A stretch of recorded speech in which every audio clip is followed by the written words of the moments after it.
Hey guys, it's Banana Cooler back again. First of all, just want to thank everybody for all the views and the likes. We're starting to see more and more comments as well, so that's great. If you haven't yet, please hit the subscribe button down below. Would really appreciate that. And like I said, any comments are welcome. Appreciate the feedback.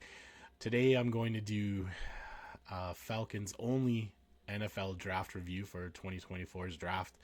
I'm going to do an overall draft review for the whole league. My thoughts on that. I just wanted to get this one done and out of the way, so my disdain and disappointment for the Falcons draft doesn't taint the entire other video. So here we are. I'm sure if you're an NFL fan, you know that the Falcons messed up pretty much every mock draft on the board by choosing Michael Penix Jr. in the first round. And I'll tell you, as a Falcons fan, it's so frustrating that we just went out and signed Kirk Cousins as a free agent, $180 million for 4 years, 120 of that guaranteed, coming off an Achilles injury. It seemed like not the best deal to me, but I can get behind it. You know, it's a win now. We have a great core skill position on offense. You know, Kyle Pitts at tight end really been underutilized from the previous regime. So I think he'll get a lot more touches. We drafted Bijan Robinson at 8 last year. Some really exciting plays from him. And you could see the skill level from this guy at running back, just amazing.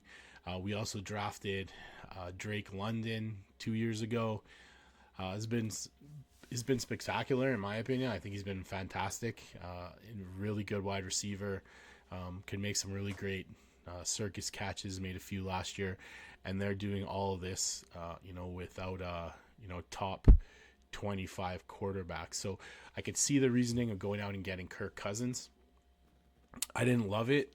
I think it's a lot of money to guarantee someone coming off an Achilles injury, and but could get behind it.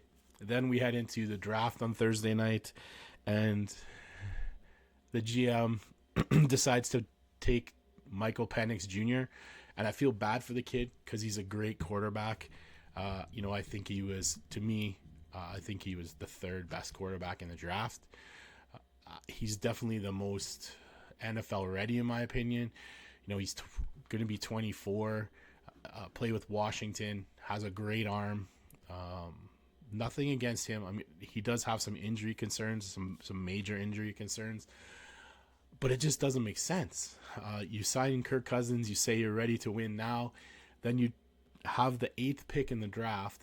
You could draft someone who could make an instant impact, and you take a guy that hopefully, if things go the way you planned, doesn't step on the field till he's 28 years old. Like, it doesn't make any sense. It's super frustrating as a Falcons fan. And, once again, I'm going to coin this term. I have on Twitter, but I'm going to coin this term and maybe I'll get it copyrighted.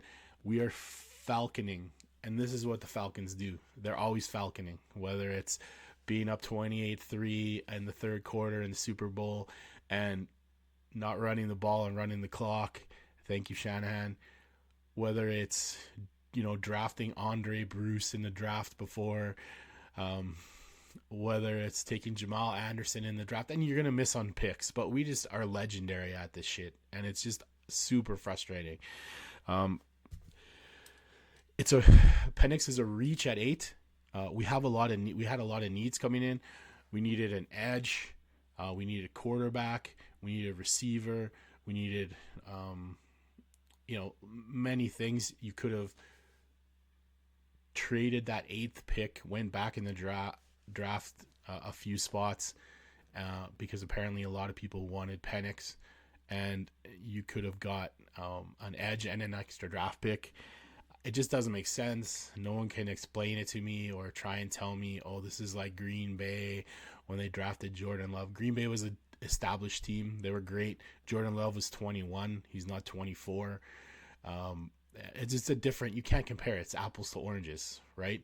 So and they had Aaron Rodgers, who's a MVP level quarterback, who they wanted to replace, but we don't have that. We have Kirk Cousins, one playoff win, so it doesn't make any sense. At second, we picked Luke Orhorohoro. I think that's how you say his name. A bit of a reach there too. Traded up to get him.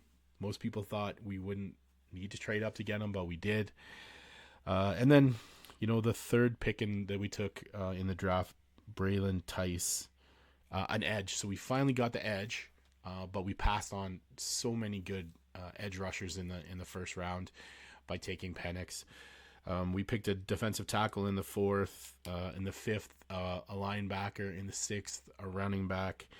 Also in the sixth, a wide receiver and a defensive tackle. And the reason why I'm not going to go through their names is because I'd be lying to you if I told you if I knew they were good. I never seen them play too much. So I did see Penix play. He had pretty much one bad game all season, but he's been hurt 4 different times in college. And what a horrible position to put the young guy in. Instantly, most fans, unless you're always drinking the Kool-Aid, most fans were pissed, and rightfully so.